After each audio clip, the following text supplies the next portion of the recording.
इतनी शिव की भक्ति कर लो कि मुक्ति मांगना ही नहीं पड़े और परमात्मा मुक्त कर। इतनी भक्ति कर।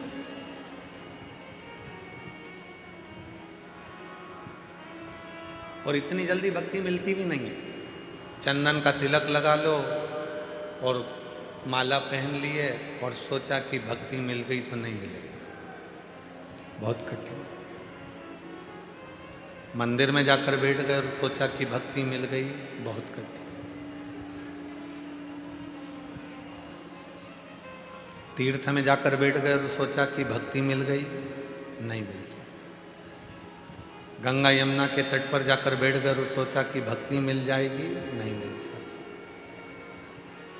नहीं मिल, इतनी जल्दी नहीं मिल सकती। बहुत परीक्षा लेता है वो, बहुत, तब जाकर भक्ति प्राप्त होती है।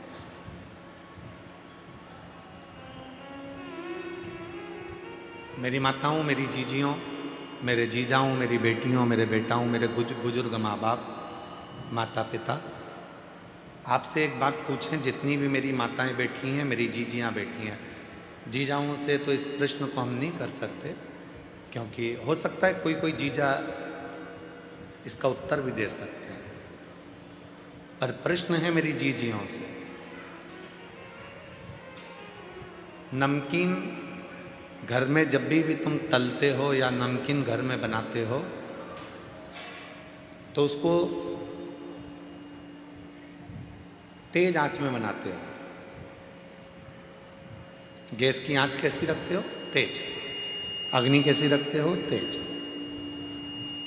और जब मीठा कुछ बनाते हो तो गुलाब जामुन बना रहे हो, हलवा सेकना है, सीरा बनाना है, मीठी थुली बनाना है, खीर बनाना है, कोई मीठी चीज़, कोई पुआ बनाना है, गुजिया बनाना है, मीठा मक्खन पारा बनाना है, मक्खन बड़ा बनाना है, मैसूर पाक बनाना है, घेवर बनाना है, मीठा बनाना है। तो मेरी जीजियाँ सब जानती हैं कि मीठा बनाने के लिए आँच को, अग्नि को थोड़ा धीमा रखा जाता है। बोलो सही है कि गलत है? नमकीन बनाना है तो आँच को तेज करना पड़ेगा, और नमकीन बनाना है तो आँच को तेज कर कर तला निकाला। भजिया तेज आँच में, नमकीन तेज आँच में, पोहा तलना है तेज आँच में, चने की दाल तेज आँच में। जितना नमकीन बना रहे हो उसको तेज आँच में बनाना पड़ेगा। पर मीठा, गुलाब जामुन, मक्खन पाड़ा, मैसूर पाक, बेसन चक्की, हलवा, सीरा, खीर, जो भी बनाना है उसको धीमी आंच में बनाना पड़ेगा, धीमी आंच में।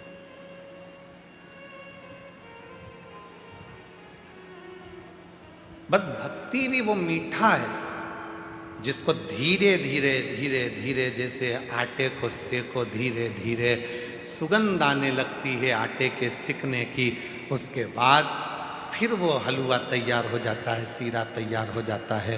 गुलाब जामुन को भी धीमी आंच में सेके जाओ, उसमें स्वाद और कलर अपने आप बदल जाता है। गुजिये को धीमी आंच में सेके जाओ, उसका कलर और आनंद, सुगंध अपने आप आना चालू हो जाती है। उसी तरह अपने आप को मिठाई समझो और भक्ति के आनंदमय भावों में इसको सेकना प्रारंभ करो। धीरे धीरे धीरे धीरे जब भक्ति करते जाओगे तो इसका कलर भी चेंज होगा, स्वाद भी चेंज होगा और सुगंध भी चेंज होगा।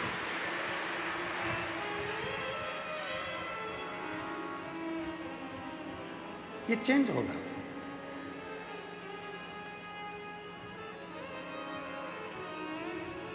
भक्ति वो मिठास है जो धीरे धीरे प्रवेश करती है।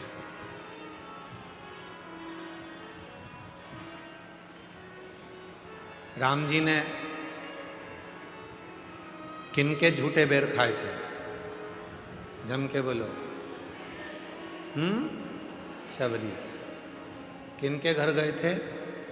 शबरी के घर। राम जी किनके घर गए थे? शबरी के घर। ये दुनिया के लोगों ने कहा कि राम जी शबरी के घर पर गए थे, पर सही मायने में अगर रामचरितमानस को पढ़ोगे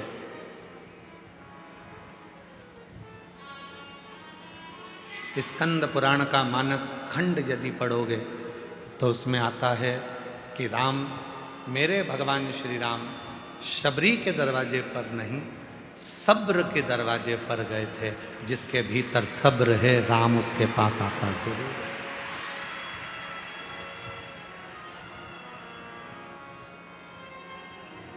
स्कंद पुराण का मानस खंड कहता है, गीता प्रेस गोरखपुर की स्कंद पुराण लेकर आओ, उसका मानस खंड पढ़ो।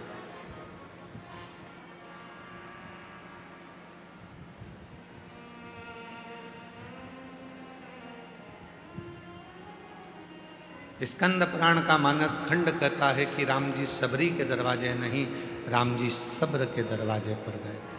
सब्र, जिसके भीतर सब्र है,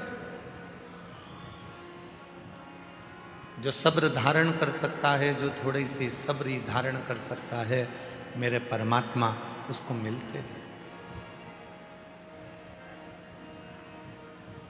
और आप और हम ऐसे हो गए कि हमारे अंदर सब्र तो है ही नहीं। आज लोटा भर के जल चढ़ाया तो कल रिजल्ट आना चाहिए। जैसे ही आज मैंने जल चढ़ाया वैसे ही मुझे कल रिजल्ट मिलना चाहिए। आज मैंने पशुपति व्रत करा तो मेरे को कल उसका रिजल्ट चाहिए।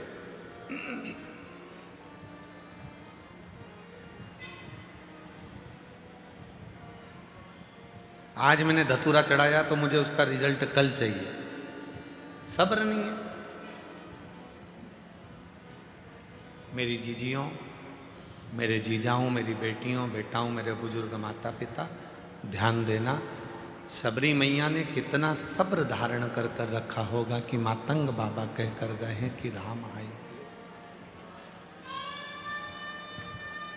राम आएंगे। कितना सब्र धारण करा है, कितना सब्र।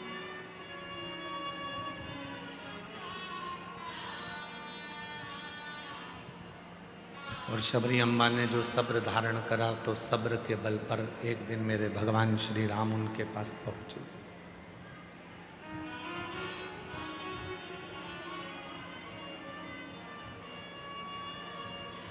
रोज झाड़ू लगाती थी, रोज रंगोली डालती थी, फूलों की सेज बिछाती थी, रोज प्रतिदिन भगवान का इंतजार करती थी, रोज।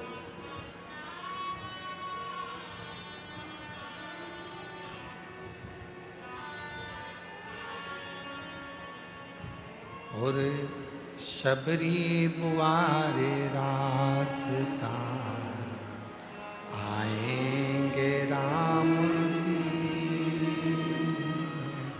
शबरी बुआरे रास्ता आएंगे राम जी,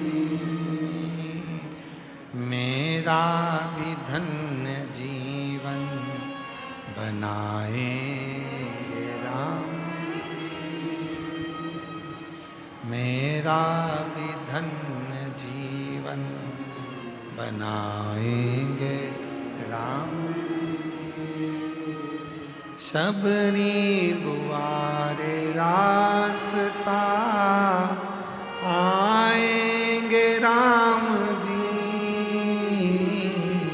शबरी बुआरे रास्ता आएंगे राम जी, ओ शबरी बुआरे रास्ता आएंगे राम जी, शबरी बुआरे रास्ता आएंगे राम जी, शबरी बुआरे रास्ता आएंगे राम जी,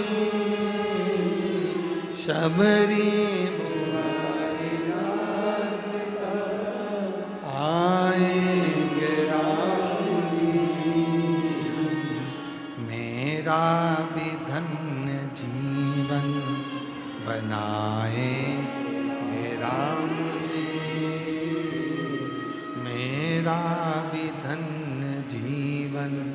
बनाएंगे राम।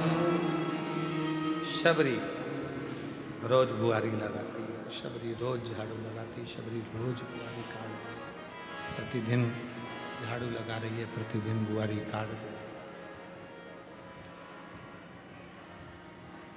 रोज सेज बिछा रही है, रोज परमात्मा को बुलाने का इंतजार कर रही है। सब्र रखो, थोड़ा सा सब्र। पशुपति व्रत करा, थोड़ा सब्र रखो। शिव जी पे 1 लोटा जल चढ़ाते हो रोज, थोड़ा सब्र रखो। आज फुलेरा दूज पे बाबा को धतूरा चढ़ाया है, थोड़ा सब्र रखो, इंतजार करो। एक बच्चे को भी जन्म लेने में 9 महीने लगते हैं और तुम पशुपति व्रत करके सोचती हो कि बस अब भी हो जाए मेरा काम, अब भी। लोटा भर के जल चढ़ाने से तुम सोचती हो कि मेरा काम बस कल ही हो जाना चाहिए। एक बच्चा भी जन्म लेता है तो उसको 9 महीने लगते हैं। एक बीज को पृथ्वी में डालते हैं तो अंकुरित होने में 1 हफ्ता लग जाता है, 15 दिन लग जाते हैं, 1 महीना लग जाता है, 2 महीना लग जाता है, और तुम्हें तुरंत उसका फल चाहिए। तुरंत फल के चक्कर में तुम कहीं ना कहीं किसी ना किसी बाबा जोगी के चक्कर में पड़ जाओगे और आडंबर में फंस जाओगे और तुम्हारी जिंदगी बर्बाद कर लो।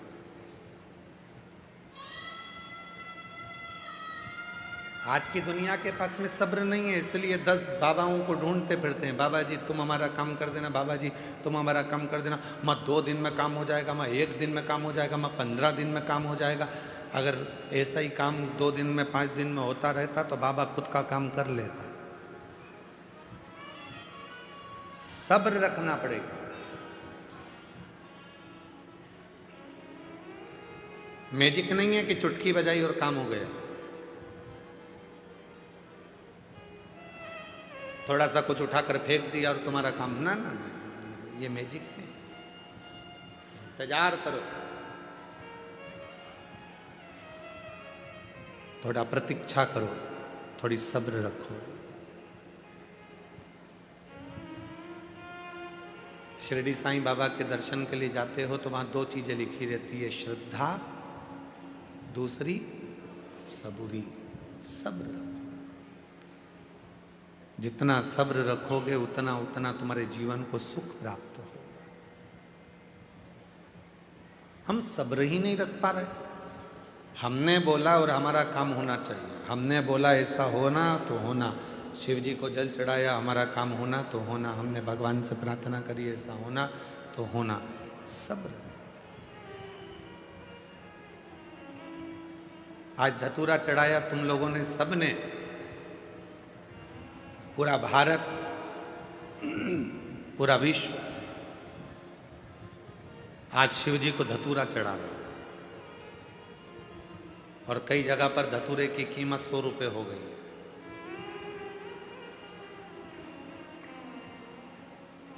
वो तो सोशल मीडिया पे चल रहा है कि भोपाल, इंदौर, नरसिंहपुर, ग्वालियर, आगरा, कानपुर, लखनऊ, धतूरे की कीमत 100 रुपये, 150 रुपये, 60 रुपये, 70 रुपये, 300 रुपये तक धतूरा बिक रहा है। इसको कहते हैं शिव अपने पास जो रखता है उसकी कीमत कब बढ़ा देगा पता ही नहीं चलने देता।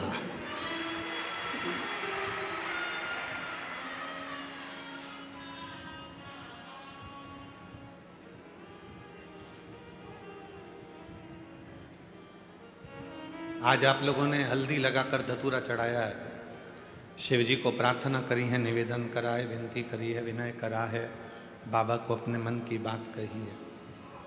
थोड़ा इंतजार करना, थोड़ी प्रतीक्षा करना, थोड़ी प्रतीक्षा करना, थोड़ा इंतजार करना।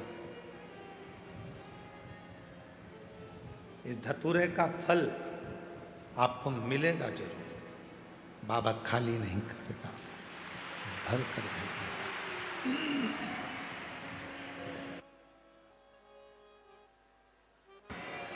भेजेगा वो आप, उसका फल आपको मिलेगा। एक लोटा जल चढ़ा रहे हो तो उसका भी फल आपको मिलेगा। पशुपति व्रत कर रहे हो तो उसका भी फल आपको मिलेगा।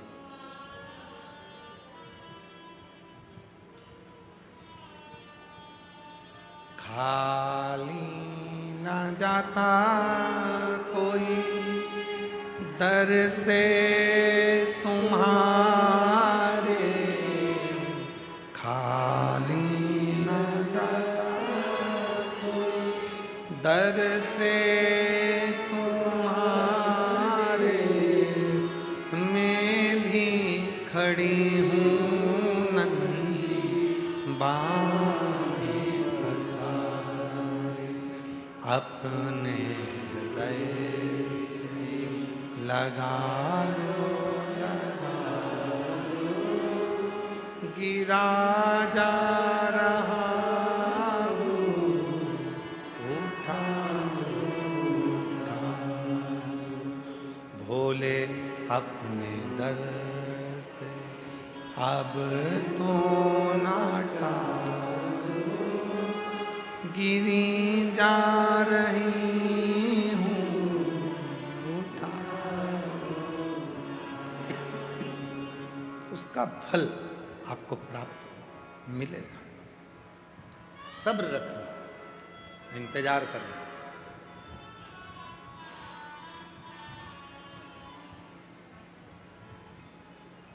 स्वयं उमा ने, माता उमा ने भगवान महेश से पूछा था। जिन भगवान महेश की संतति में आज भी महेश्वरी समाज को माना जाता है, उन्हीं उमा महेश संवाद करते हैं।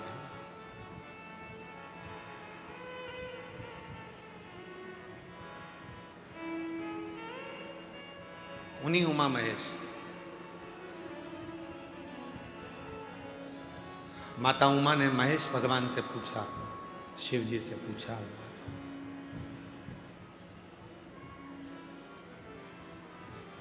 आपकी और हमारी जो संतति होगी, आपका और हमारा जो वंश बढ़ेगा, जरा ध्यान देना इस प्रसंग पर। सब अपने व्यापार में, सब अपने व्यवसाय में, सब अपनी नौकरी में, सर्विस में व्यस्त हो जाएंगे कलिकाल में।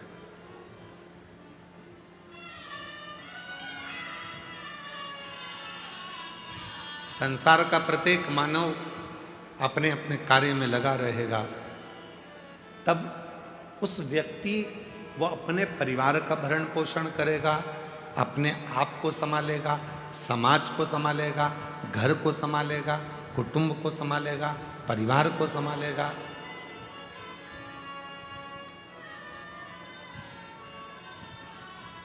हो सकता है वो आपको भूल जाए, हो सकता है वो आपका स्मरण ना कर पाए, तब आप उस जीव को मुक्त कैसे करेंगे, उसके कार्य को सफलता कैसे देंगे, उसको फलित कैसे करेंगे। भगवान महेश ने माँ उमा को जो कहा वो आपकी जिंदगी में उतार कर रखना।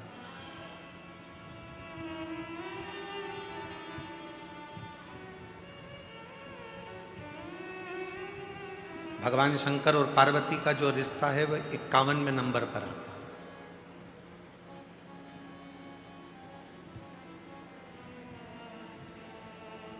माता सती और शिव जी का जो विवाह है वो 49वें नंबर का है। 50वें नंबर में बीच में सती और पार्वती के बीच में एक भगवान शिव और माता पार्वती का, सती का प्रागट्य एक और हुआ है, जिसमें माता पार्वती जी कोयल बनी हैं और भगवान देवादिदेव महादेव नीलकंठ बने हैं।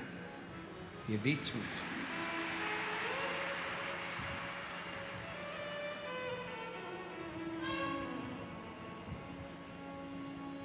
39वां नंबर है उमा महेश भगवान का संवाद। और उन संवादों में माता पार्वती जी ने पूछा कि जीव को मान लो तुम्हें भूल गया, तुम्हारा स्मरण नहीं कर पाया, तुम्हारा भजन नहीं कर पाया, तुम्हारे मंदिर तक भी नहीं पहुंच पाया, तुम्हें भूल गया, तुम्हारे मंदिर तक भी नहीं पहुंचा, तो उसकी गति कैसे होगी, उसकी मुक्ति, उसका कार्य सिद्ध कैसे होगा, उसको सफलता कैसे मिलेगी। तो जो भगवान महेश ने माँ उमा को कहा, संपूर्ण जगत के लोगों को याद रखना चाहिए। भगवान महेश कहते हैं, उमा, संसार का मनुष्य यदि मुझे भूल भी गया कोई बात नहीं, मुझे भजना भी भूल गया, मेरा नाम भी भूल गया, मुझे नहीं भज पाया, मेरी औलाद, मेरी संतान यदि मुझे नहीं भज पाई, किसी के गले में अगर रुद्राक्ष पड़ा होगा या किसी के मस्तक पर तिलक लगा होगा, भस्म लगी होगी, त्रिपुंड लगा होगा, चंदन लगा होगा, कुंकू लगा होगा, या उसके गले में यदि रुद्राक्ष पड़ा होगा और ऐसा व्यक्ति भी उसके सामने से निकल कर चला जाएगा और उस रुद्राक्ष पहने हुए व्यक्ति का, बच्चे का, बूढ़े का, महिला का, पुरुष का, किसी का भी दर्शन अगर उस व्यक्ति को भी हो गया तो जितना फल रुद्राक्ष पहनने वाले को मिलेगा, उसका दर्शन करने वाले को भी उतना ही फल प्राप्त होगा, उतना ही फल प्राप्त हो जाए। एक रुद्राक्ष में कितना बल होता है जरा ध्यान करिएगा। एक रुद्राक्ष,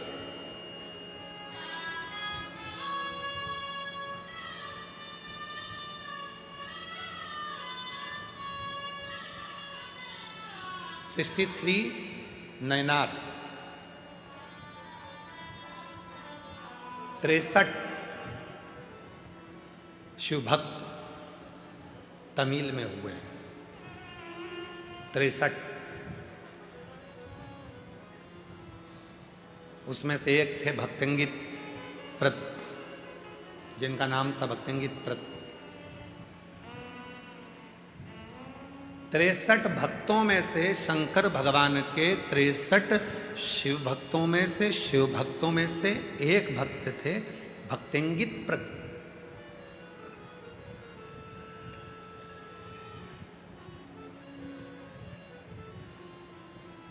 बहुत बड़े पैसे वाले थे, बहुत बड़े। उनके पिताजी भी हीरे पन्ने का काम करते थे और भक्तंगित प्रत पिताजी के जाने के बाद वो भी हीरे पन्ने का काम करते थे।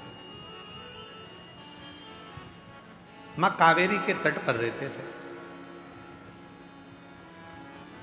जैसे उत्तर में मां गंगा की पूजन होती है, वैसे ही दक्षिण में मां कावेरी की पूजन होती है। शिव जी के भक्त तो थे ही नहीं, उनका नाम वाम स्मरण में था ही नहीं, वो पहले भक्त नाम ही नहीं था उनका। वो तो एक सेठ थे, धनिक सेठ, पैसे वाले, धनपति, करोड़पति। विदेश में उनका व्यापार होता था भक्तंगित प्रत का। खूब दौलत थी, खूब धन था, खूब वैभव था, कोई कमी नहीं थी। उन्होंने अपनी जिंदगी में शिवालय भी नहीं गए, पर एक नियम उन्होंने अपने जीवन में बनाया था, माँ कावेरी का स्नान करना, माँ कावेरी का दर्शन करना और माँ कावेरी के स्नान कर कर अपने घर आना और अपने व्यापार में लग जाना। अब जो लोग कहते हैं कि हमें दुकान से फुर्सत नहीं मिलती, हमें व्यापार से फुर्सत नहीं मिलती, हमें पढ़ाई से फुर्सत नहीं मिलती, हमें नौकरी से फुर्सत नहीं मिलती, उनके लिए सबसे अच्छी कथा है भक्तंगित प्रत की। 63 नैनारों में से, शिव संप्रदाय के सुंदर भक्तों में से, तमिल के 63 भक्तों में से एक भक्त है, एक भक्त भक्तंगित प्रत।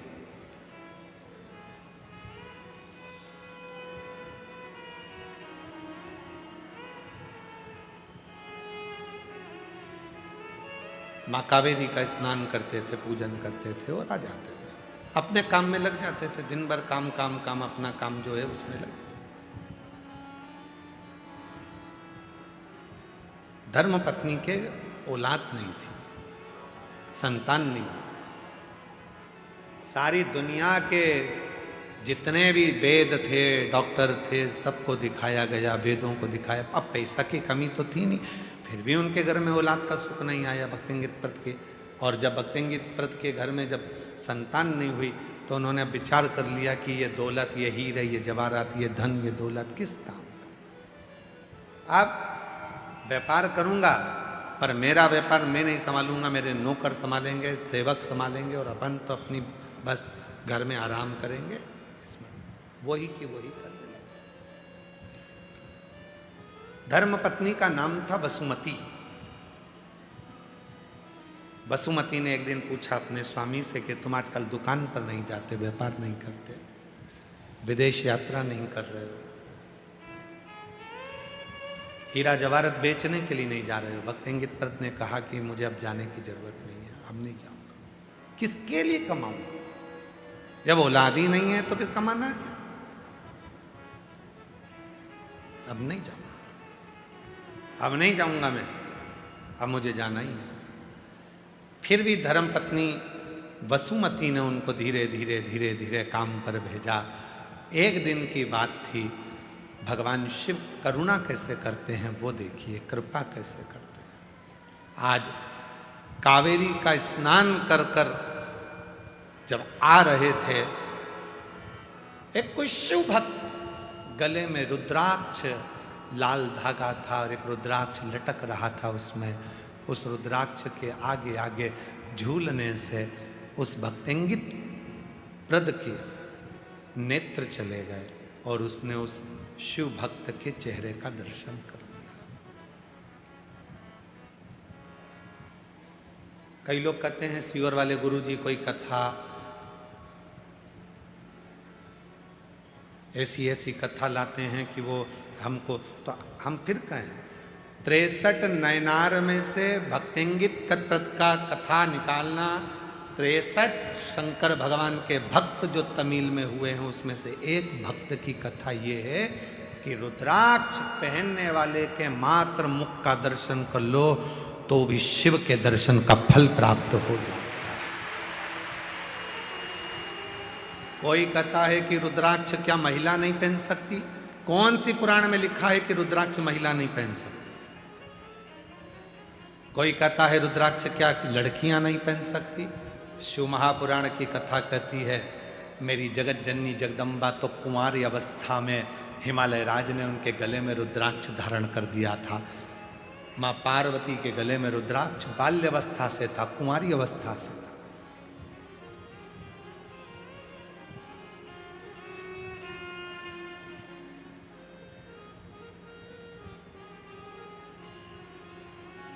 रुद्राक्ष जिसको तुम धारण कर, कोई व्यक्ति पे ना, यहाँ आते हैं कई भक्त जो बेलपत्री लेने के लिए आते हैं तो हम देखते हैं उनके गले में रुद्राक्ष, कोई भाई है, कोई बच्चे हैं, कोई माताएं, उनके गले में जब रुद्राक्ष दिखता है तो रुद्राक्ष जब जिसके गले में दिखता है तो हम उसके चेहरे का दर्शन जरूर करते हैं। क्यों? उसमें मेरा शिव बसा है, इसलिए वो रुद्राक्ष पहनकर यहाँ पर।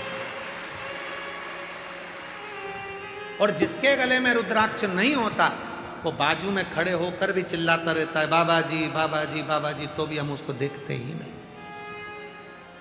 रुद्राक्ष है तो दृष्टि अपने आप जाती है।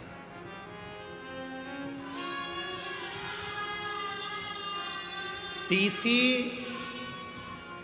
ट्रेन का जो टीसी होता है, टिकट काटने वाला होता है, तुम टिकट लेकर बैठोगे तो तुम्हारे पास वो टीसी आएगा ही नहीं। टीसी हमेशा पहचानता है, जिसके पास टिकट नहीं होता उसको टीसी तुरंत देख लेता है। यही है। अच्छा, उसके पास में कोई जड़ी बूटी तो है नहीं, उसके पास कोई जादू भी नहीं है कि वो तुम्हारे बिना टिकट को तुरंत पहचान लेता है। उसको वो निगाह से पहचान जाता है, उसके हाव भाव से पहचान जाता है कि इसके पास में टिकट है और इसके पास में टिकट नहीं है। बस टीसी उसके मन के अनुभव से समझ जाता है। उसी तरह शिव का भक्त आपके गले में अगर रुद्राक्ष होगा तो आपका केवल उस गले का कंठ देखकर, आपका हाव भाव देखकर समझ जाएगा कि इसने रुद्राक्ष धारण कर कर रखा है, तो दृष्टि चली जाए।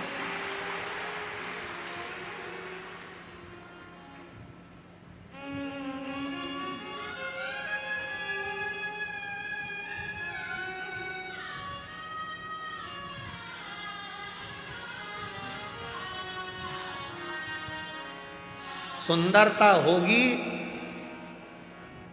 तो लुच्चे जरूर देखेंगे,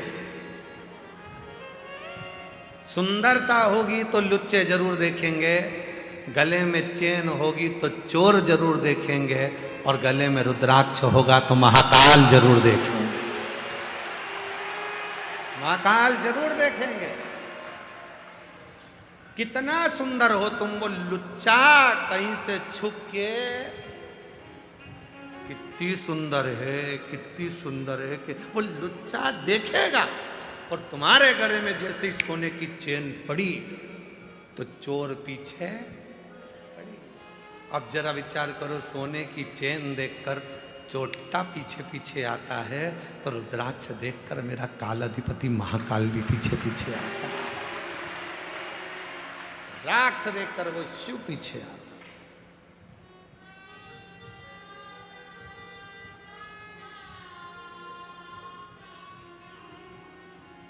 नैन लड़े त्रिपुरारी से मैं उनकी,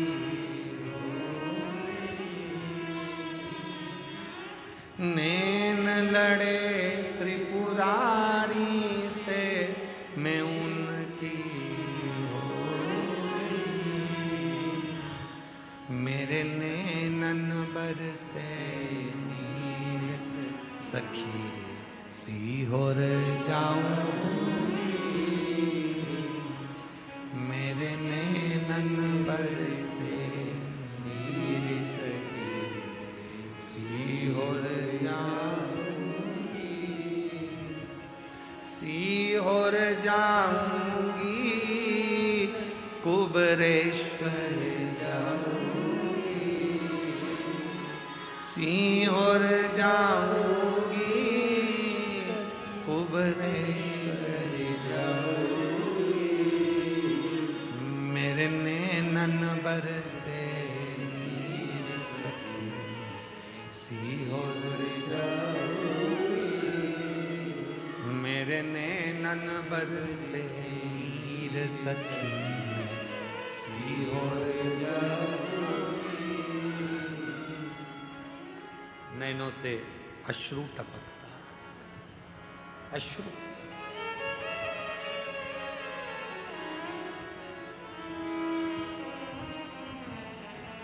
कल दो माताएं बात कर रही थी दरवाजे के बाहर बैठकर, अंदर आवाज आ रही थी, दोनों ना जाने कहां से आई थी, पता नहीं। अरे 2028 में सिंहस्थ भरा रहा उज्जैन को, अपन तो 15 दिन पहले आ जाएंगे। दूसरी बोली 15 दिन पहले क्यों? उज्जैन जाने के लिए सीहोर से तो जाना पड़ता है, उतर जाएंगे और 15 दिन कुबरेश्वर धाम और 15 दिन उज्जैन की धरा पर रहकर कुंभ का आनंद लेंगे।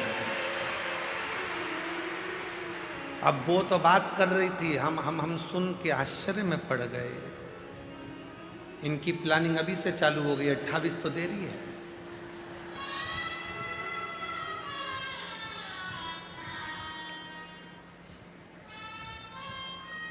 शिव को भजो, रुद्राक्ष यदि गले में है तो मेरा महाकाल मेरा शिव देखता है, शंकर देखता है। कोई परखैया सोना खरीदना है तो जो सोने की परख रखता है उसको साथ लेकर जाओ। पहले ऐसा होता था शादी ब्याह में, चांदी की रकम लेना है तो चांदी की पहचान, एक जिज्जी तुम हमारे साथ चलना हो, तुम अच्छे से देख लेती हो कि कौन सी साड़ी अच्छी है, बहू को चढ़ावे में देना है, बेटी की शादी में देना है, तो तुमको ज़्यादा परख है। जिसको कपड़े की परख है उसे कपड़े में ले गए, जिसको सोने की परख थी उसको सोने में ले गए, जिसको इलेक्ट्रॉनिक सामान की परख है तो मामा जी से कह दो कि वो आएंगे तो फ्रिज देख ले कौन सा लेना है, क्योंकि उनको ज़्यादा अंदाजा है। मामा जी फ्रिज देख रहा है, जिसको कपड़े का ज्ञान था वो कपड़ा देख रहा है, जिसको सोने का ज्ञान था उसको सोना देख। सोने की परख वाले को सोना लेने जाओ तो साथ ले जाओ, कपड़े की परख वाले को कपड़ा लेने जाओ तो साथ ले जाओ। इलेक्ट्रॉनिक सामान की परख वाले को इलेक्ट्रॉनिक सामान लेने जाओ तो साथ ले जाओ, लकड़ी की परख करने वाले को लकड़ी की पहचान वाले को लेकर जाओ। उसी तरह यदि भोलेनाथ से मिलना है तो किसी भोले के भगत के साथ रम जाओ, तो वो भगत अपने आप शिव से मिला है। उसके साथ रमना पड़ेगा। रमना से मतलब है भजन करना पड़ेगा, स्मरण करना पड़ेगा, संकीर्तन करना पड़ेगा, मंत्र जाप करना पड़ेगा, स्मरण करना पड़ेगा। और कोई तुमसे कह दे कि तुम अपना घर छोड़कर मेरे साथ सन्यासी बन जाओ, तुम अपना घर छोड़कर साधु बन जाओ, तुम अपना घर छोड़कर तपस्वी बन जाओ, तुम अपना घर छोड़कर गंगा के तट पर जाकर बैठ जाओ, उससे कह देना सीहोर वाले महाराज ने मना करा है, हम ना सन्यासी बनेंगे, हम ना तपस्वी बनेंगे और ना हम कहीं जाकर बैठेंगे। हम सीहोर वाला बाबा कहता है कहीं मत जाओ, अपने घर में रहो और उस परमात्मा को याद करते रहो, तुम्हारा घर ही तुम्हारा गंगा का तट बन जाए। कहां भटकना, कहां जाना, क्यों भटकना हमको यहां से?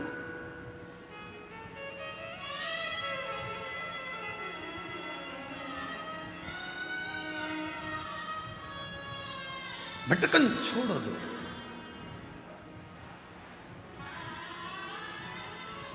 भटकन छोड़ो। शिव कथा कह रही है, भगवान शंकर का चरित्र कह रहा है। भक्तिंगित प्रद रुद्राक्ष पहने हुए एक व्यक्ति का दर्शन कर लेता है और घर आ जाता है। घर आकर उसने अपनी धर्म पत्नी वसुमती से कहा कि आज मुझे मार्ग में एक कोई रुद्राक्ष पहना हुआ कोई भक्त नजर आया। उसको देखकर बड़ा अच्छा लगा। अब एक रुद्राक्ष क्या क्या कमाल करता है वो शिव पुराण की कथा में इन तमिल के 63 शिव भक्तों की कथा में से एक भक्तिंगित प्रत की कथा कह रही है। भक्तिंगित प्रत एक रुद्राक्ष कितना कमाल करता है वो देखिए। जो दुनिया के लोग कहते हैं सीहोर का रुद्राक्ष, कुबरेश्वर धाम का रुद्राक्ष, और सत्यता है जिसने इस कुबरेश्वर धाम का रुद्राक्ष लिया है उसको मालूम है कि रुद्राक्ष ने क्या कमाल किया। उसको मालूम है, जिसको मिला वो क्या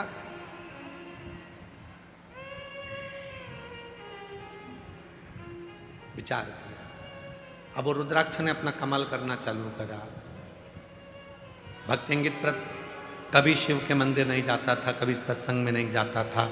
उस रुद्राक्ष के पहने हुए व्यक्ति का मुख का दर्शन करा और फिर भक्तिंगित प्रत दूसरे दिन कावेरी का स्नान कर कर आ रहे थे। कानों में सूचना मिली कि पास में कोई संत प्रवचन दे रहा। पहुंच और रुद्राक्ष खींच लाया। जहां पहुंचे वहां पर एक त्रिपुंड लगाया हुआ सन्यासी संत, गले में रुद्राक्ष की माला पहना हुआ, शिव महापुराण की कथा कर रहा था। भक्तिंगित प्रद वहीं बैठ गए और बैठकर कथा को सुनते रहे। मन लग गया। एक रुद्राक्ष ने उसको एक ऋषि के पास भेज दिया, ऋषि ने उसको कथा सुनाकर शिव के पास भेज दिया। अब तो भक्तिंगित प्रद घर पहुंचा तो अपनी धर्म पत्नी से बोला, कल से तू भी कथा में चल। धर्म पत्नी भी स्नान करती है, पूजन करती है, कावेरी का स्नान कर कर संत के प्रवचन में शिव पुराण सुनने के लिए बैठ जाती है।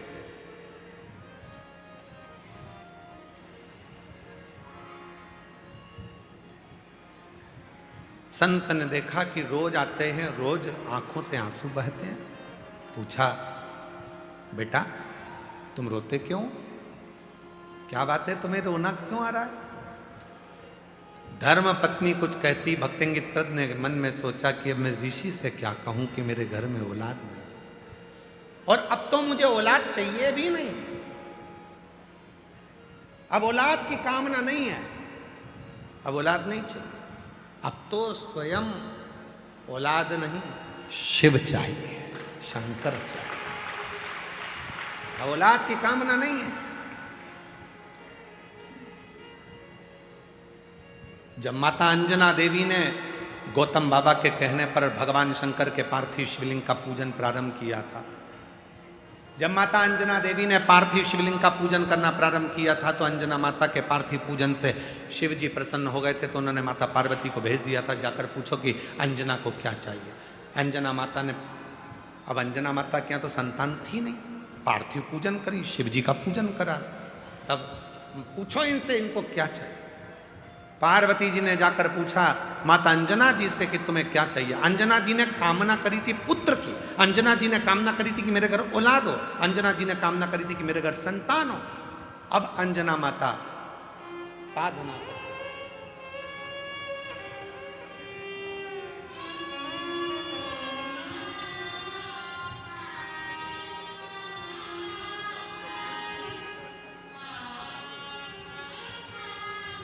एक बार स्वामी जी के लिए जोरदार ताली बजाकर साधुवाद, जिन्होंने अपना कीमती समय रुद्राक्ष महोत्सव के इस पवित्र अवसर पर दिया।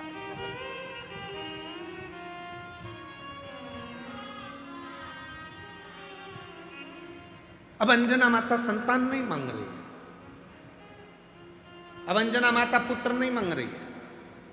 पार्वती जी ने पूछा क्या चाहिए तुमको, तुमने तप साधना करी, पार्थिव पूजन किया है, क्या चाहिए। अंजना माता कहती है मैं चाहती हूं कि मुझे शिव मिले, मेरे बेटे के रूप, मेरे घर में शंकर भगवान प्रकट हो। पार्वती जी ने शिव जी से कहा तो शिव जी ने कहा बड़ा मुश्किल है, मेरे अंश अंश अंश अंश अंश अंश अंश अंश 1000 गुना अंश को भगवान शिव कहते हैं जब प्रकट करा जाए तब एक अंश मैं अंजना माता के गर्भ से प्रकट कर सकता हूं। शंकर सुमन केसरी नंदन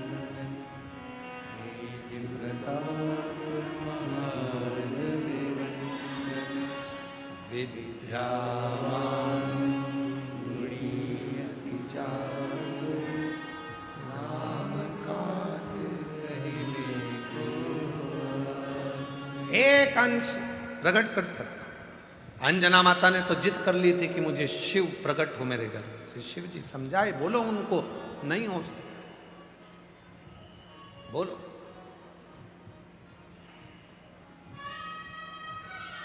और वह अंश भी कितना भारी था विचार करिएगा।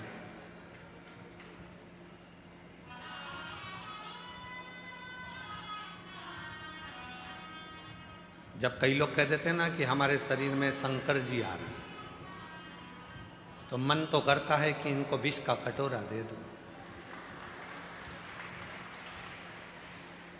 फिर कोई कहता है कि हमारे शरीर में हनुमान जी आ रहे हैं, शरीर में हनुमान जी। अरे रामचरितमानस में लिखा है, बाली और सुग्रीव की कथा।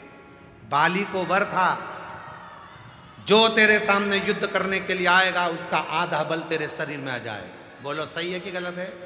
आधा बल उसका तेरे शरीर में आएगा। ये बाली को वचन था, वर था।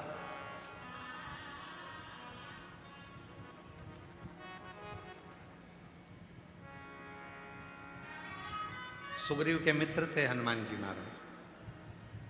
सुग्रीव चाहता तो हनुमान जी को भेज देता, हनुमान जी से बोला भी था, हनुमान जी नहीं गए। हनुमान जी ने कहा मैं चले गया और मुझे इसने देख लिया तो मेरे शरीर का आधा बल इसको चले जाएगा, तो ये फट जाएगा बीच में से। आधा बल तो जाने तो, एक अंश बल मेरा चले गया तो शरीर ही नहीं रहेगा, नसें सब फट कर रक्त निकलने लगेगा। और जो दुनिया के लोग कहते हैं हमारे शरीर में हनुमान जी आ गए, कोई कहे हमारे शरीर में शंकर जी आ गए, अगर आज अच्छे से आ गए तो ये नसें बीच में से फट जाएगी, एक अंश नहीं बचेगा।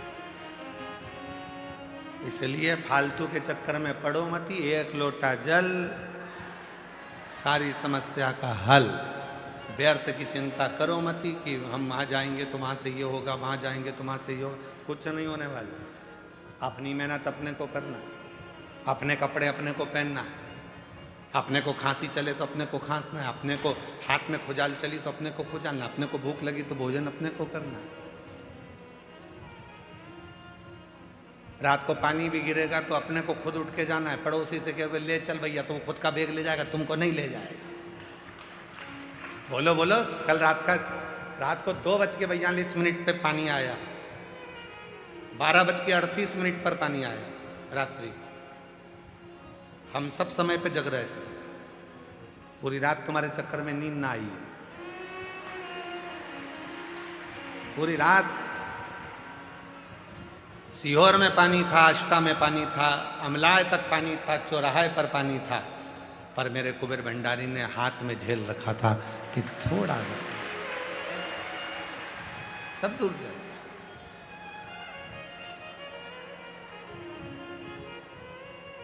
आया थोड़ा बहुत आया, तो हम सुन रहे थे, बेग तुम्हारा बेग तुम्हें उठाना है, अपना बोझा अपने को ही उठाना, इसलिए सामान उतना लेके आओ कुबेरेश्वर धाम पे जितनी तुम्हारी जरूरत हो।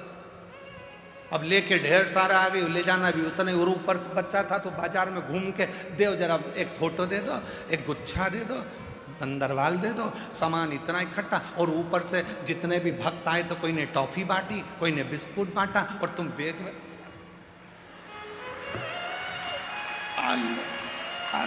और पूरा बैग भरचक, क्योंकि घर जाएंगे तो बच्चे पूछेंगे दादी क्या लाई, ले टॉफी, ले बिस्कुट।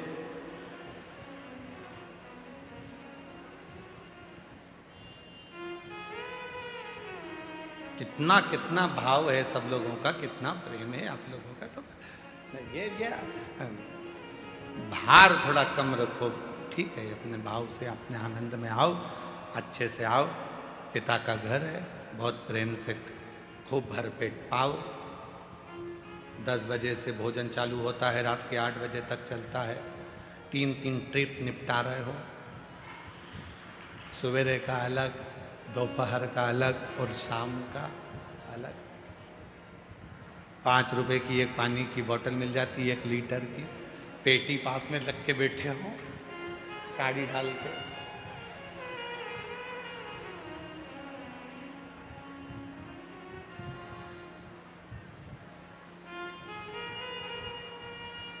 कितना प्रसन्नता, कितनी प्रसन्नता, शिव शिव है। तो ये विचार भक्तेंगित प्रद के मन में आ गया, और भक्तेंगित प्रद पत्नी को लेकर गया। वसुमती ने कथा सुनी, मन लग गया कथा में। अब संतान में नहीं मांग रहे हैं भक्तेंगित प्रद, अब औलाद नहीं मांग रहे हैं, अब उन्हें संतान नहीं चाहिए, अब शिव चाहिए। जो तू मिल गया तो सारा जहां मिल गया, जो तू मिल गया तो सारा जहां मिल गया। बस वो मिल जाए तो फिर दुनिया की क्या कमी, क्या कमी। हमने पहले भी कहा, कई लोग कहते हैं सीहोर वाले महाराज के यहाँ से बिठले सेवा समिति द्वारा क्या सीहोर में जाते हैं चंदा लेने के लिए, या रसीद कटती है, या कोई गांव में जाते हैं। गांव में भी किसी के घर जाकर कभी नहीं कहते कि 1 किलो गेहूं देना, कि चावल देना, या किसी के दरवाजे पर जाकर नहीं कहते, क्योंकि मेरा कुबेर भंडारी तुम्हारे भंडार भरता है और तुम खुद उस भंडार को लाकर भरते हो, तो क्यों किसी की। फिर कहेंगे बिठले सेवा समिति कुबेरेश्वर धाम सीहोर वाले महाराज के यहाँ से किसी के गांव में ना रसीद जाती है कटने के लिए, ना किसी के यहाँ मांगने के लिए कोई जाता है, ना किसी के दरवाजे पर कभी कोई पहुंचा। और तुम्हारे यहाँ अगर कोई रसीद लेकर आए, कोई कहे, तो उसका जवाब तुम खुद दो। पार्किंग भी बिठले सेवा समिति की 85 एकड़ की पार्किंग रखी, वो निःशुल्क रखी। भोजन निःशुल्क रखा। पानी का केवल 5 रुपये शुल्क इसलिए रखा कि पानी की बोतल को तुम व्यर्थ ना फेंको, कम से कम 5 रुपये की कीमत समझो, इसलिए 5 रुपये। नलों में आरओ के पानी चल रहे हैं, सब फ्री। शौचालय फ्री, शौचालय में भी कोई आपको 1 रुपया नहीं मांग सकता। शौचालय फ्री, चिकित्सा फ्री, सब फ्री। यहाँ प्रेम से बस बाबा के धाम आए हो, श्री शिवाय नमस्तुभ्यम जपो, भजो, पिता से बात करो, बाबा से अपने मन की बात कहकर अपने घर को जाओ। ये काम और कुछ नहीं। अब हमको चाहिए तो शिव चाहिए। जो तो मिल गया तो पूरा जहां मिल गया, पूरा जहां। अब मैं औलाद मंग भी लूंगी तो क्या करूंगी मंग कर? तुम मेरे पुत्र के रूप में रहो, तुम मेरे बेटे बन जाओ। दोनों प्रवचन सुन रहे थे, संत प्रवचन दे रहे थे। भक्तिंगित प्रत ने संत से जाकर निवेदन करा कि मैं पहले औलाद के लिए, बच्चे के लिए, पुत्र के लिए आंखों से आंसू बहाता था, अब मुझे पुत्र नहीं। अब मुझे ये बताओ कि मेरा शिव प्राप्त कैसे होंगे? संत ने मुस्कुराकर कहा, शिव को पाना बहुत कठिन है, इसलिए एक काम कर, जिसके गले में रुद्राक्ष पड़ा हो, मस्तक पर भस्म लगी हो, तिलक लगा हो, उसकी तू सेवा करना चालू कर दे। भगवान को पाना है तो शिव भक्त को पकड़ ले तो शिव पकड़ाई में आ जाते हैं। शिव भक्त को पकड़ो। आप सभी के कंठ में रुद्राक्ष विराजमान है, सबके गले में लाल धागे में रुद्राक्ष रखा हुआ है, सबके पास रुद्राक्ष है। बच्चे भी पहने, माताएं भी पहनी है, बुजुर्ग भी पहने, बड़े भी पहने। आप जब यहाँ आते हो, इतने सारे शिव भक्त आपको टॉफी बांटते हैं, बिस्कुट बांटते हैं, पानी की बोतल बांटते हैं, पोहा बांटते हैं, समोसा बांटते हैं, हलवा बांटते हैं, आइसक्रीम बांटते हैं। कल रात को कोई भोपाल का एक भक्त आया था, गाड़ी भरकर आइसक्रीम लेकर खूब बांट कर गया। कोई हरियाणा से एक भक्त आए हैं, वो कहाँ बैठे हैं, यहाँ कहीं बैठे हुए हैं।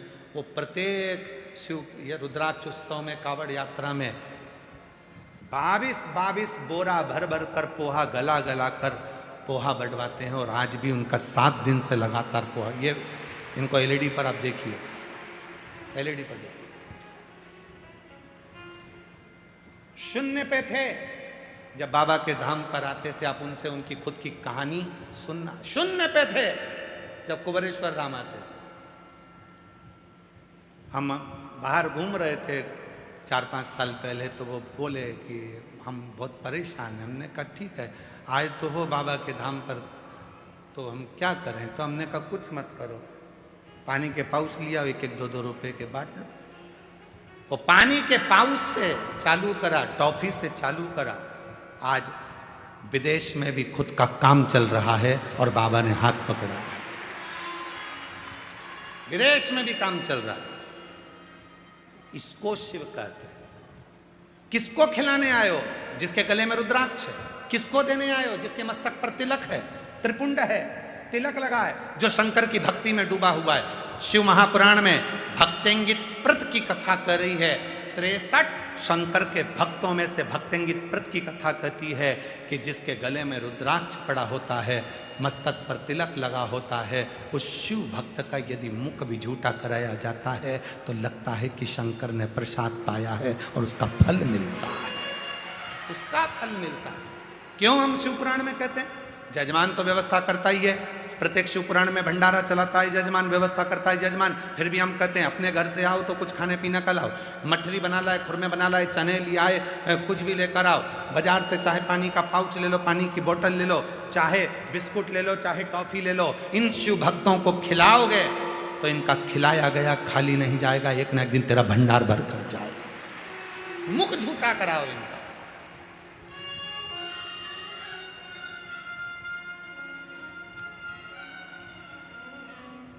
वो खाली नहीं जाने देता।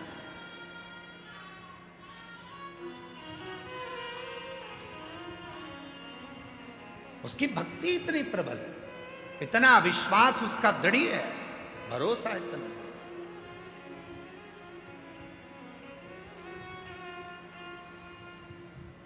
उसके आश्रित होकर कुछ मत कर। भक्तेंगित प्रत शिव की आराधना करना है तो शंकर के भक्त की साधना कर। वो आ जाए तो उसकी सेवा कर ले, मुख झूठा करा दे, पानी पिला दे, उसके लिए कुछ बिछोना बिछा।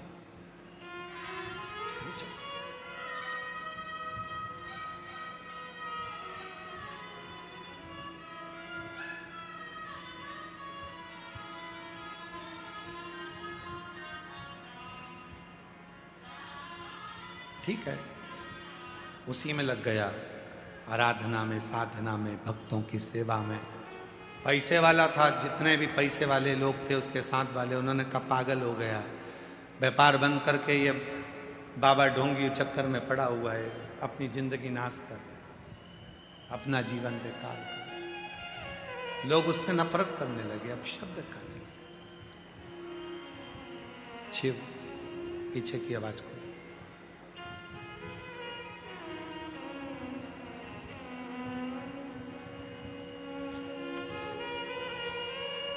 और धीमा बजाओ भोलानाथ डमरू, धीमा बजाओ, धीमा बजाओ भोलानाथ डमरू, धीमा बजाओ भोलानाथ डमरू, धीमा बजाओ।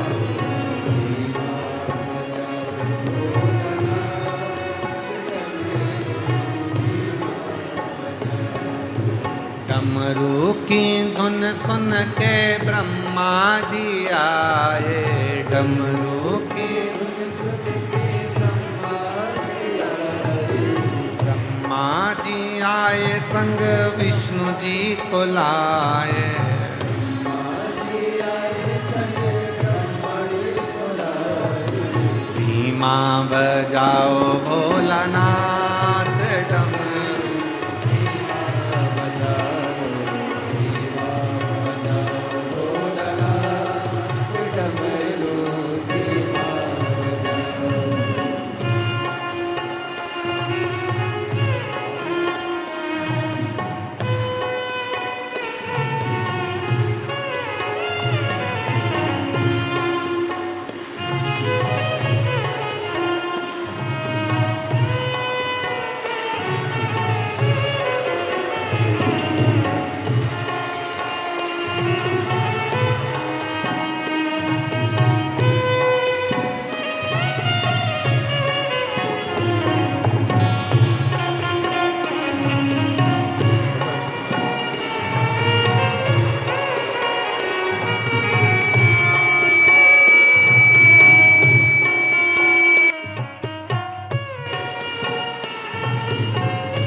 डमरू की धुन सुन के विष्णु जी आए, डमरू की धुन सुन के विष्णु जी आए, विष्णु जी आए संग लक्ष्मी जी को लाए, विष्णु जी आए संग लक्ष्मी जी को लाए।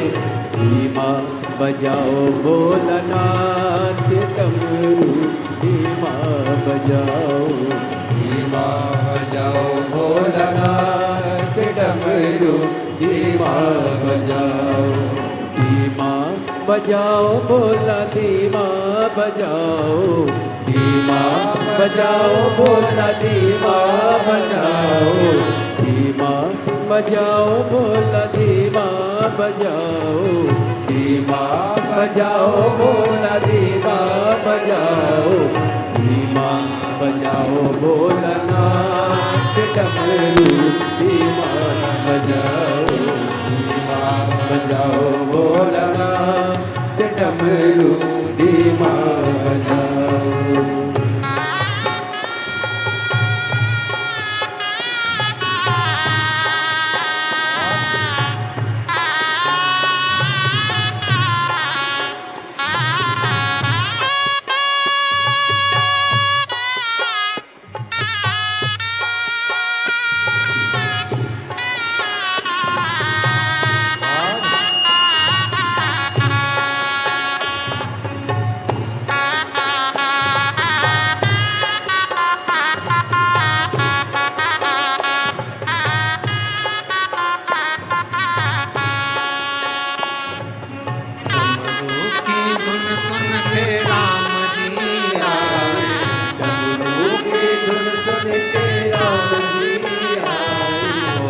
राम जी आए संग राम जी आए संग सीता को लाए। धीमा बजाओ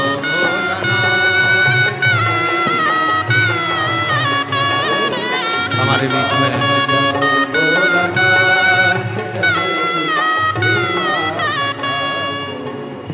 जय जय श्री राधे।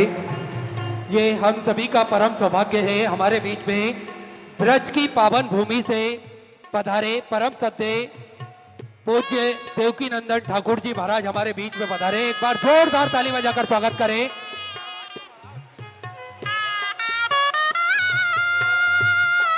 जो निरंतर सनातन धर्म को मजबूत करने का कार्य करते हैं। बड़ी ही सुंदर श्रीमद् भागवत कथा हम सभी को श्रवण कराते हैं। संतों का आगमन निश्चित ही हमारे जीवन में खुशियों की लहर लेकर आता है और हम सभी को उनका आशीर्वाद प्राप्त होता रहे।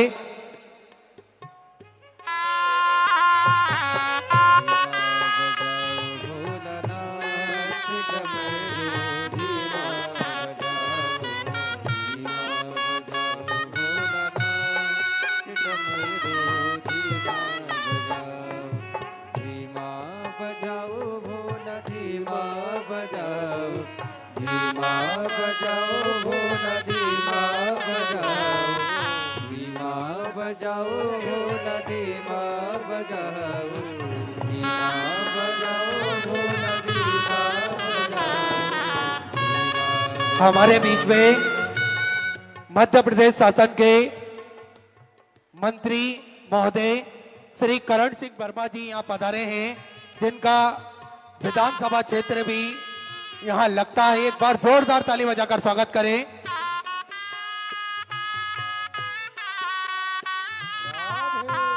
भगवान की भक्ति में हमेशा लीन रहते हैं।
डमरू की धुन सुन के कान्हा जी आए।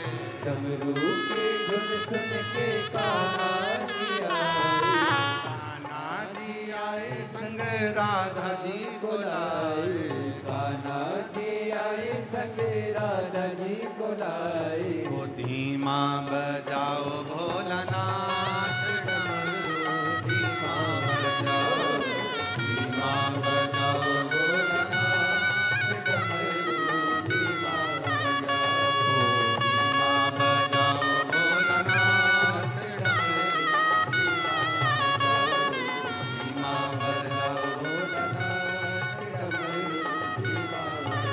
डमरू धीमा बजाओ डमरू धीमा बजाओ डमरू धीमा बजाओ डमरू धीमा बजाओ डमरू धीमा बजाओ डमरू धीमा बजाओ डमरू धीमा बजाओ डमरू धीमा बजाओ डमरू धीमा बजाओ डमरू धीमा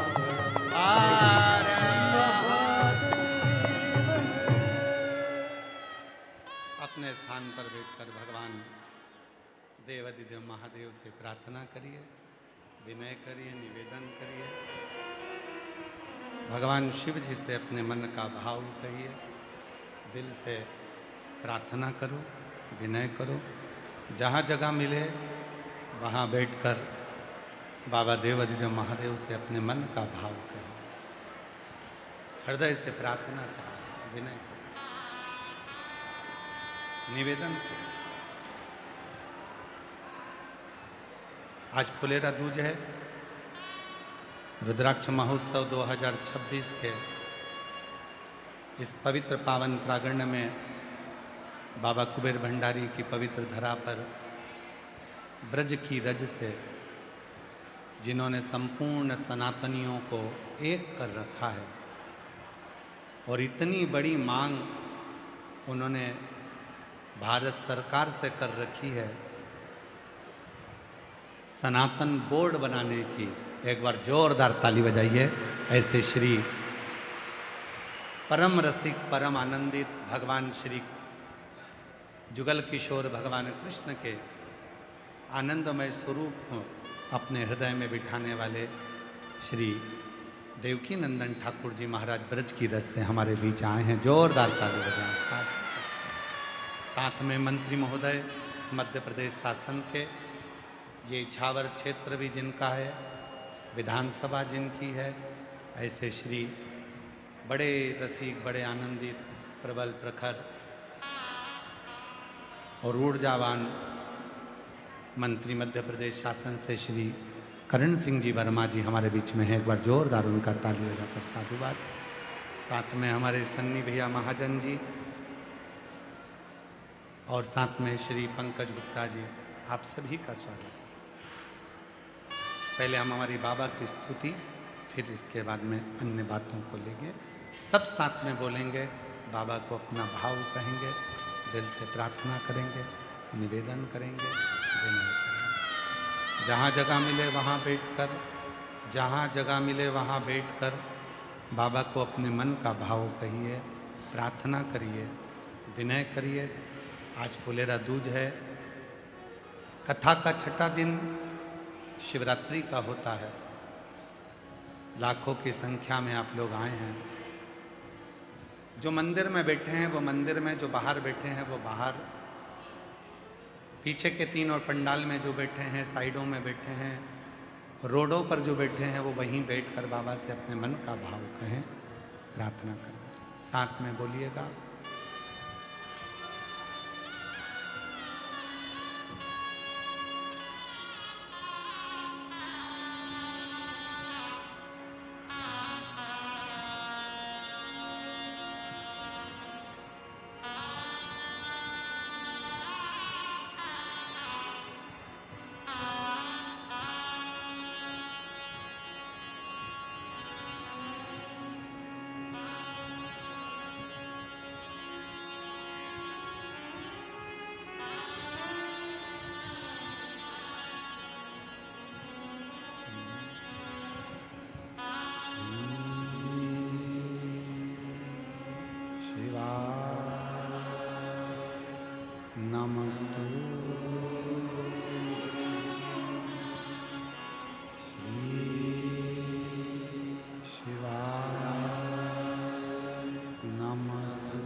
भोला सब दुख काटो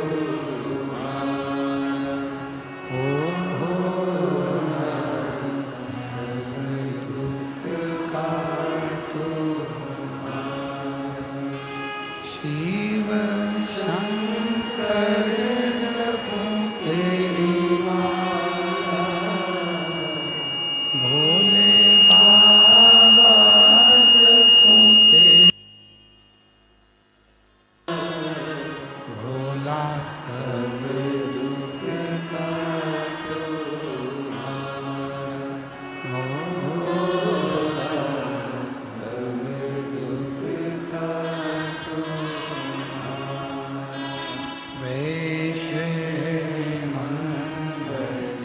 मंगलकारी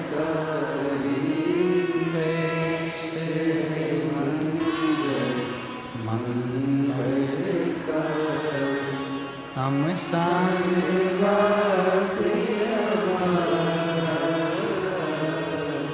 शमशान वासी हमारा ओ भोला सब दुख का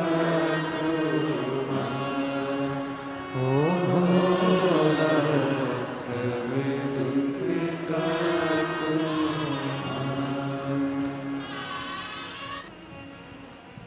भगवान शिव ओगरदानी त्रिकालदर्शी कैलाशी अविनाशी भगवान शिव की यह पवित्र पावन कथा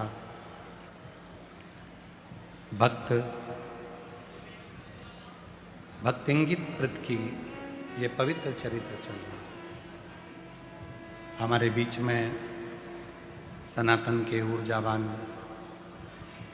सनातनियों के लिए हमेशा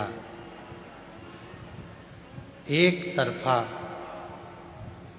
अपना वाणी का बल रखकर सनातन को जोड़ने का और सनातन को ऊर्जा देने का जो कार्य कर रहे हैं। जैसे राम जन्मभूमि पर विधर्मियों ने अपना हक जमा रखा था, वैसे ही भगवान कृष्ण की जन्मभूमि पर भी उन्होंने अपना हक जमा रखा है। उन भगवान कृष्ण की जन्मभूमि को उन विधर्मियों से मुक्त करने के लिए श्री देवकी नंदन ठाकुर जी कार्य कर रहे हैं।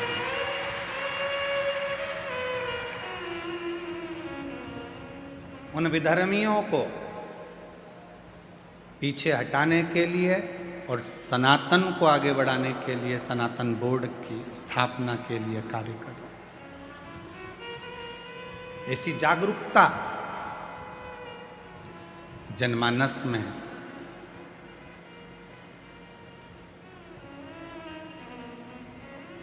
बड़े बड़े क्रिकेट के बहुत बड़े बड़े स्वरूप क्रिकेट खेलते हैं, पर जो नए बच्चे हैं, सनातनी बच्चे हैं, जो सनातन बेटे बेटियां हैं, उनको उस क्रिकेट में पहुंचने का मौका नहीं मिलता। उन सनातनियों के बेटा बेटियों को जागरूक कर कर क्रिकेट के माध्यम से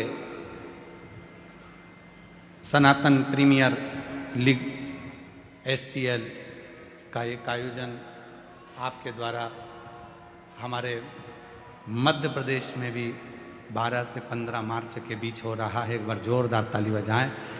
पूरा इंदौर और पूरा मध्य प्रदेश इस आपके इस दिव्य आयोजन में सम्मिलित हो और जनमानस में एक सनातन के लिए सनातन प्रीमियर लीग के माध्यम से सनातन बेटा बेटियों को एक जागरूकता हो। शिव कथा कह रही है, भगवान शंकर का पवित्र चरित्र कह रहा है।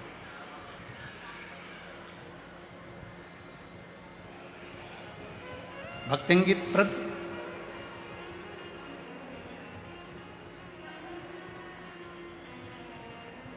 जिन्होंने त्रिपुंड लगाए हुए और गले में रुद्राक्ष पहने हुए उस शिव भक्त से पूछा कि मेरे जीवन में शिव कैसे मिले, भगवान शंकर कैसे मिले, शिव की प्राप्ति कैसे हो। और फिर निवेदन करेंगे कि जैसे माता अंजना ने माँ जगत जननी जगदम्बा पार्वती जी से माता अंजना स्वयं पूछती है। पार्वती जी ने पूछा कि अंजना माता से कि आपको क्या चाहिए। अंजना माता ने कहा मुझको चाहिए केवल शिव, केवल शिव और कुछ। बस यही आपकी जिंदगी में होना चाहिए, यही आपके जीवन में।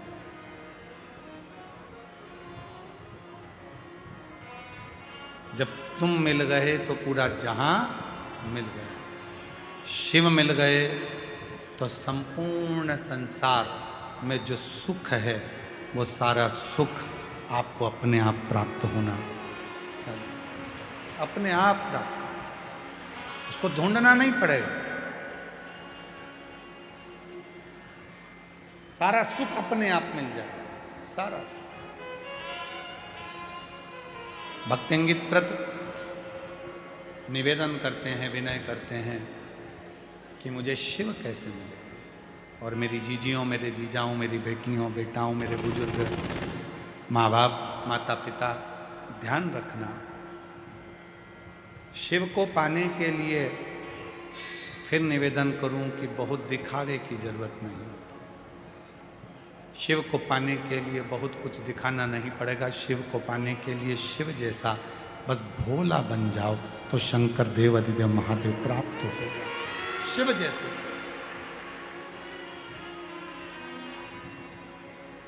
और जिस समय आपकी भक्ति, जिस समय पर आपका विश्वास दृढ़ होगा, शिव मिलने में देरी नहीं करेगा।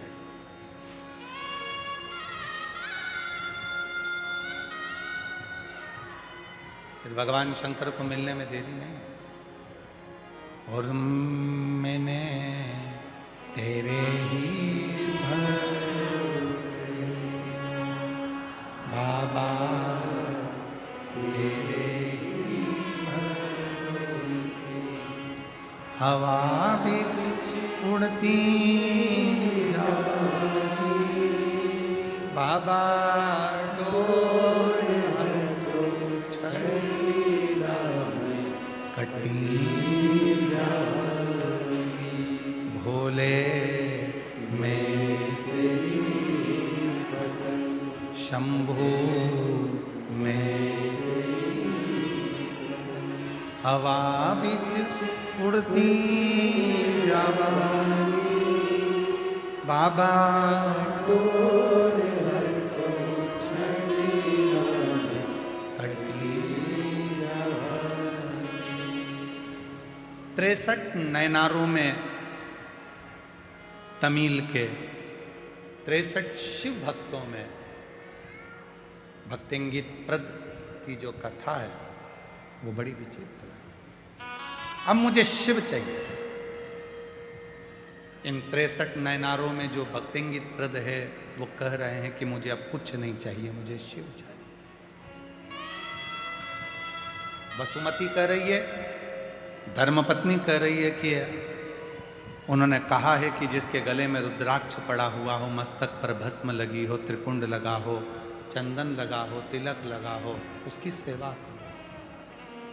सेवा आपसे भी निवेदन है, कोई शिव भक्त जिंदगी में अगर आपके सम्मुख में आए, कोई शिव भक्त का दर्शन आपके जीवन में हो, पूजनीय श्री देवकी नंदन ठाकुर जी महाराज जी जैसे महाराज जी आए हैं देवनखड़ी से, उनके कोई संत, कोई साधु, कोई सन्यासी, कोई तपस्वी, कोई भगवत स्मरण करने वाले, कोई साधक का जब दर्शन होता है तो हमारी उलझनें अपने आप सुलझना प्रारंभ हो जाती है, अपने आप।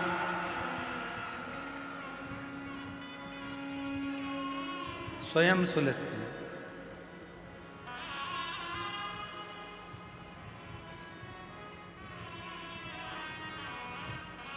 शिव जी पर एक लोटा जल चढ़ाते हो तो जल चढ़ाने से ज्यादा जरूरी है आपका शिव जी के प्रति विश्वास हो, भरोसा हो।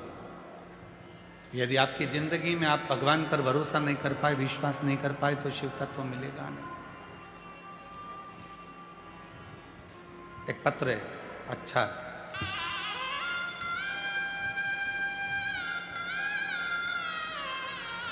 अनीता बेंद्रे, नांदेड़ महाराष्ट्र से हूँ। मेरा मोबाइल नंबर ये है। मैं बाबा की सेवा से जुड़ी हुई हूँ। मेरा 25 साल का बेटा है, उसको बचपन से ही फिट आते हैं। 25 साल का लड़का है, उसको बचपन से ही फिट्स आते हैं। इस वजह से वो बेहोश हो जाता है। हम लोग बहुत परेशान हैं और खूब इलाज कराया 25 साल तक, पर कोई अंतर नहीं दिखा। तब मैंने कथा के पंडाल में विनती करी, निवेदन करा, विनय करा और बाबा से विनय कर कर उसको कथा सुनवाई। 1 साल हो गया बाबा की कृपा से, जिस दिन से उसने कथा को श्रवण किया है और पंडाल की मिट्टी को लगाया है, उस दिन से आज तक उसको फिट्स नहीं हुआ। उसको फिट नहीं। गुरुदेव, मेरी 2 मनोकामना थी और दोनों मेरे बाबा ने पूरी कर दी। एक मेरी बेटी के लिए नौकरी और एक मेरे बेटे की जो फिट की बीमारी थी वो समाप्त करना था। दोनों स्वीकार करें। कहीं बैठे हों तो आ सकते हैं। एक पत्र और बड़ा सुंदर है। पिता वीरेंद्र मिश्रा, पुत्री अन्नपूर्णा मिश्रा। शिक्षा MBA MABHU, बिहार पुलिस में सिलेक्शन हुआ है इनका। काशी वाराणसी उत्तर प्रदेश से आए हैं। कहीं बैठे हों तो आ सकते हैं। मेरी बेटी ने, अन्नपूर्णा मिश्रा ने, खूब सरकारी नौकरी की तैयारी करी पर फिर भी नौकरी नहीं लग रही थी। तब आखिरी में शिव जी के मंदिर में जाकर जल चढ़ाना, बाबा पर भरोसा कर रहा और शिव का भरोसा। आप कहते हो मेहनत को 4 गुना करो, परिश्रम 4 गुना करो, और फिर आखिरी में शिव का भरोसा डिगा पूर्ण रूप से हुआ और शिव की कृपा से आज मेरी बेटी पुलिस में नौकरी लग गई। मैं बाबा को प्रणाम करने के लिए यहाँ हूँ। एक पत्र और है। मेरा नाम ममता है, मैं जिला आगरा के ग्राम रायभास की रहने वाली हूँ। कहीं बैठी हों तो आ सकती हैं। बाबा, मेरी बहू राखी 10 साल से सरकारी परीक्षा की तैयारी कर रही थी। वह बहुत परेशान थी, लेकिन बहुत मेहनत के बाद भी वह किसी न किसी तरीके से विफल हो जाती थी। वह बहुत निराश थी। तब मैंने उसे आपकी शिव महापुराण कथा सुनकर पशुपतिनाथ के व्रत करने का कहा। साथ ही में अपनी बहू और बेटे के साथ फिरोजाबाद पंडाल में महापुराण कथा सुनने को गई। तब बाबा की कृपा से आज मेरी बहू उत्तर प्रदेश पुलिस में झांसी में ट्रेनिंग कर रही है। बाबा की कृपा से उसकी नौकरी लग गई। मैं बाबा को प्रणाम करने के लिए, एक विश्वास, एक भरोसा जब दृढ़ होता है तो शुभ होता है। आज दुनिया के लोग कहते हैं क्या हम शिव जी पर जल चढ़ाएं, शिव जी पर दूध चढ़ाएं, क्या शिव से स्वीकार करता है? क्यों नहीं करता?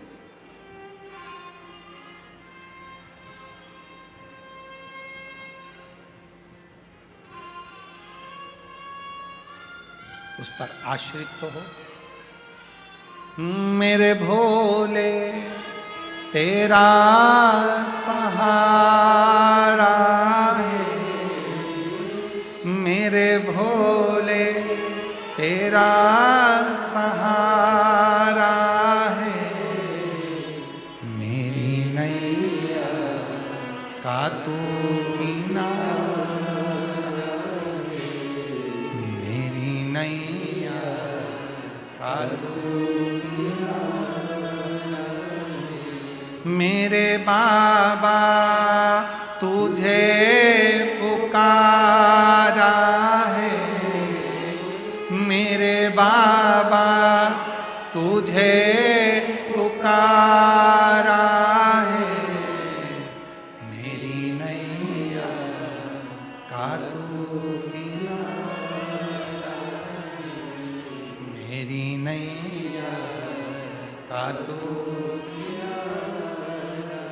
आप उस पर आश्रित तो हो। जिस दिन तुमने भरोसा दृढ़ कर लिया उस दिन शिव मिल गए। तुलसी बाबा जी अपनी रामचरितमानस में वर्णन करते हैं, शंकर विश्वास रूपिणो, शिव विश्वास, भरोसा। बस उसी भरोसे के आनंद में शिव मिल सकते।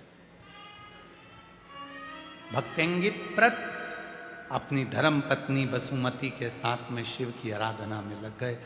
उसको ढूंढते थे जिसके गले में रुद्राक्ष, उसको ढूंढते हैं जिसके मस्तक पर तिलक है, त्रिपुंड, उसको ढूंढते।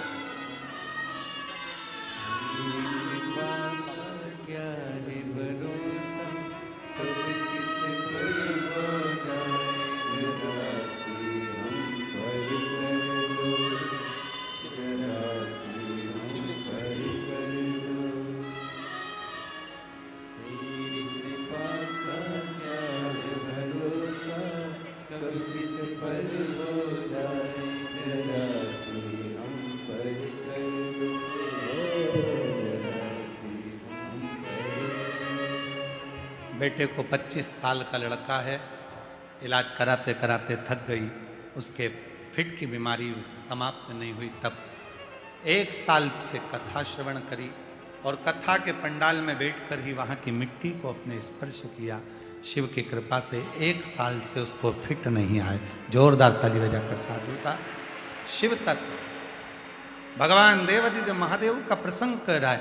भक्तेंगित प्रत शिव की आराधना के लिए भगवान शंकर को पाना है तो शिव भक्त को उसका जो भाव है उस भाव में रमना।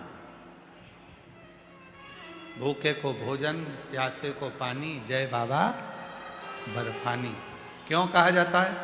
क्योंकि ये कथा 63 नयनारों की कथा में से एक नयनार की कथा कर रही है शिव संप्रदाय में। इन तमिल के जो प्रसिद्ध 63 संत हुए, उन 63 संत में से एक संत हैं भक्तेंगित प्रत। ये उन्हीं की वाणी सिद्ध होती है कि भूखे को भोजन, प्यासे को पानी, जय बाबा बर्फानी। ये उसी को सिद्ध कर। कोई तुमसे पूछे कि अमरनाथ जी में ये बात लिखी रहती है भूखे को भोजन, प्यासे को पानी, जय बाबा बर्फानी, इस लाइन को देने वाले कौन है? तो कह देना भक्तेंगित प्रत। 63 नयनारों में 63 शिव के भक्तों में से एक भक्त ऐसे हैं जिन्होंने, जिनके गले में रुद्राक्ष था, जिनके मस्तक पर भस्म थी, त्रिपुंड था, तिलक था, उनकी सेवा करी। और सेवा करी तो क्या हुआ? एक दिन सेवा का फल ये रहा कि भगवान शिव स्वयं परीक्षा लेने के लिए आ गए। और परीक्षा लेने के लिए आए तो कहा, दरवाजा बजाया एक पथिक के रूप में, और पथिक के रूप में दरवाजा बजाया तो धर्मपत्नी वसुमती निकल कर बाहर आई। वसुमती को देखा, बड़ी सुंदर थी। वसुमती ने शिव को देखा, शिव को पहचान नहीं पाई। शंकर भगवान उसको एक टक की ध्यान से देख रहे थे।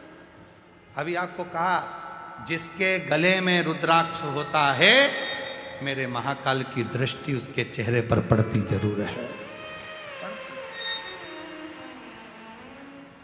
शिव जी ने ध्यान लगाकर देखा वसुमती को। वसुमती को लगा कि बाबा हो सकता है गलत भाव से देख रहे हो, तो अपने पति को आवाज लगा। भक्तेंगित प्रत आए, आवाज दिया, क्या चाहिए बाबा जी आपको? पथिक हूं, आया हूं, भोजन करना है। आओ बाबा बैठो, भोजन कराए। पहचाना नहीं शिव है?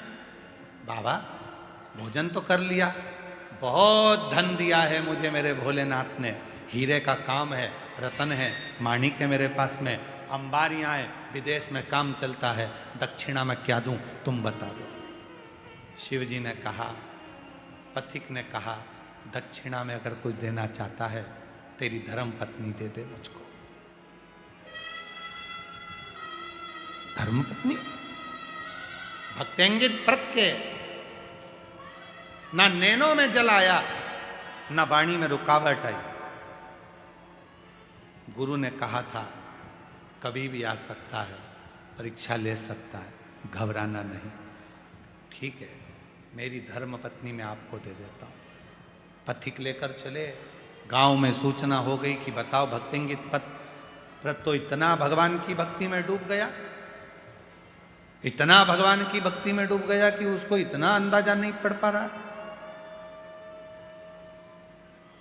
कि उसने अपनी धर्मपत्नी का ही दान दे दिया। तलवार ली गांव के लोगों ने, नगर के लोगों ने, परिवार के लोगों ने, और रोक लिया पथिक को, मारने के लिए आतुर हुए। इतने में आवाज लगाई, आवाज दी, ए भक्तेंगित प्रत, तेरे परिवार के लोग मुझे मार रहे हैं, तेरे परिवार के। बस भक्तेंगित प्रत आया, अपने परिवार को रोकने लगा।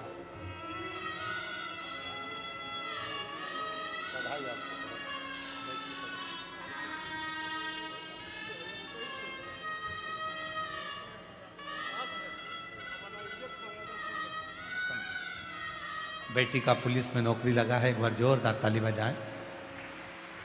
भक्तेंगित प्रत ने रोका, इनको मत मारो। हमारे बीच में मानसरोवर हॉस्पिटल की, मेडिकल कॉलेज और हॉस्पिटल की तिवारी मैडम जी पधारी हैं और उनके बेटा श्री गौरव तिवारी जी भी आए हैं। मैं उनको आमंत्रित करता हूं। बहुत सुंदर, दिव्य और भव्य मेडिकल कॉलेज और हॉस्पिटल का निर्माण आपने किया है और बहुत भाव से उसको संचालित कर रही हैं। मैं पुनः उनको आमंत्रित करता हूँ कि जिनको जोरदार ताली बजाकर मानसरोवर से आई हूँ तिवारी मैडम को और उनके सुपुत्र गौरव तिवारी जी को आमंत्रित। भक्तेंगित प्रत ने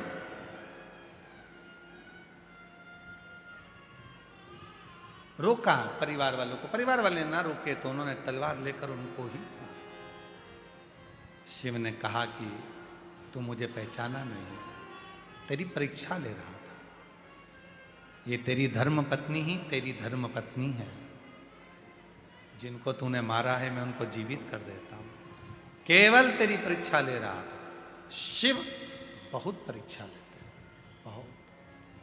पर फिर कहेंगे पहले भगवान परीक्षा लेकर आपको बलवान बनाते हैं, संघर्ष करना सिखाते हैं। उसके बाद दुनिया का सारा वैभव मेरा कालाधिपति मेरा शिव देना प्रारंभ करता। पहले तुम्हें बलवान बनाए, बलवान। ऐसे मेरे देव अधिदेव महादेव की कथा करते। भगवान श्री देव अधिदेव महादेव का ये प्रसंग कहता है कि भक्ति में वो बल होता है। भक्ति शिव मिलते हैं। आप आए हो, आज फुलेरा दूज है, कथा की शिवरात्रि भी है। पूरी रात आप लोग भजन करेंगे, कीर्तन करेंगे, स्मरण करेंगे, लाखों की संख्या करेंगे। लाखों की संख्या में आए हो, पीछे जगह नहीं, मंदिर प्रांगण आदि सब भरे पड़े हैं। ये आपकी शिव भक्ति है या विरल भक्ति?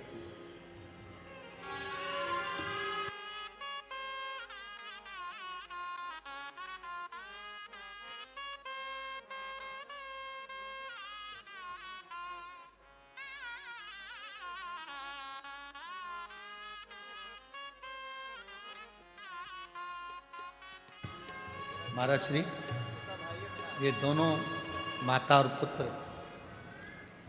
यहाँ का सबसे बड़ा मेडिकल कॉलेज और सबसे बड़ा हॉस्पिटल मानसरोवर, जिसके संचालक हैं और बड़ी सरलता शिव के परम भक्त हैं।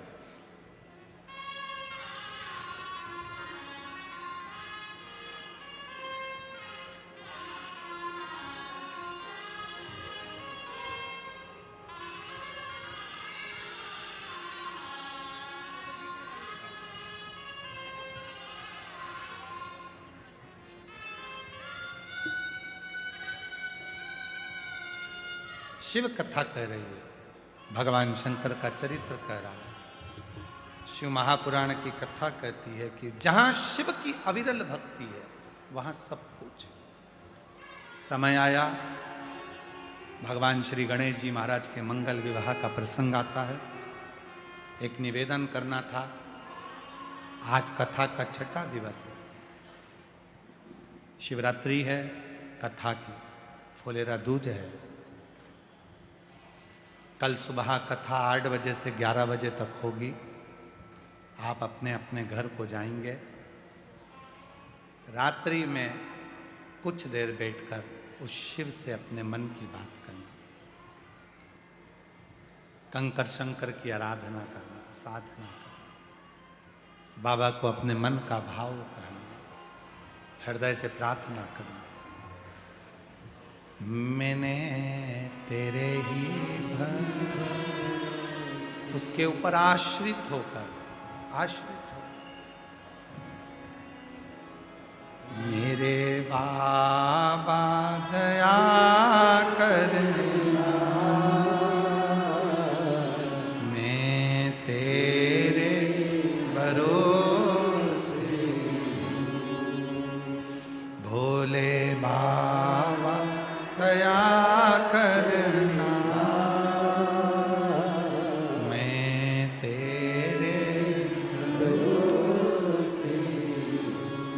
ना घर के भरोसे